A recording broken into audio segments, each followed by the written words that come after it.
జగిత్యాల జిల్లా నుంచి ఇవాళ ప్రధాన వార్తలు ఒకసారి పరిశీలిస్తే జగిత్యాల జిల్లా వ్యాప్తంగా నిన్న కురిసినటువంటి అకాల వర్షానికి పెద్ద ఎత్తున కూడా పంట నష్టం వాటిల్లింది. సుమారు 2000 ఎకరాలకు పైగా పంట నష్టం వాటిల్లినట్టు అధికారులు అయితే అంచనా వేసి ఎక్కడెక్కడ నష్టం జరిగిందో చూస్తున్నటువంటి పరిస్థితి. ఇందులో క్రమంగా ప్రధానంగా మొక్కజొన్న, వరితో పాటు నువ్వుల పంట అయితే దెబ్బతిన్నది. ఇందులో జగిత్యాల రూరల్ మండలం లక్ష్మీదేవిపల్లి, లక్ష్మీపూర్ గ్రామాలతో పాటు ఇటు మరికొన్ని గ్రామాల్లో కూడా పెద్ద ఎత్తున పంట నష్టం అయితే చోటు చేసుకుంది. అలాగే వీచిన గాలుల కారణంగా కూడా మామిడి కాయలకు సంబంధించినటువంటి మామిడి తోటలో పూత రాలిపోవడం లాంటి అంశాలు జరిగాయి. మొత్తానికైతే అధికారులు అంచనా వేసి నష్టపరిహారం దిశగా ఆలోచించాలని ఇటు రైతులైతే కోరుతున్నారు.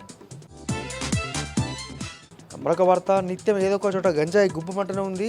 ఇప్పటికే జగిత్యాల జిల్లాలో నిత్యం ఏదో ఒక చోట పట్టుబడుతుండగా తాజాగా ఇవాళ మెట్పల్లి మండలం మేడిపల్లిలో పోలీసులు తనిఖీ నిర్వహిస్తుండగా 300 గ్రాముల గంజాయిని ఇద్దరు యువకుల నుంచి బైక్పై తరలిస్తుండగా స్వాధీనం చేసుకున్నారు. అయితే పొంతలేని సమాధానం లేకపోవడంతో అనుమానం వచ్చి తనిఖీ చేయగా వారి వద్ద నుంచి గంజాయి పట్టుబడింది. అయితే వీళ్ళు సేవిస్తున్నారా లేకుంటే అమ్మకాలు కూడా జరుపుతున్నారన్న కోణంలో ప్రస్తుతం పోలీసులు అయితే విచారణ జరుపుతున్నారు. ఇప్పటికైనా గంజాయి కట్టడి చేయాలని ప్రజలైతే కోరుతున్నారు.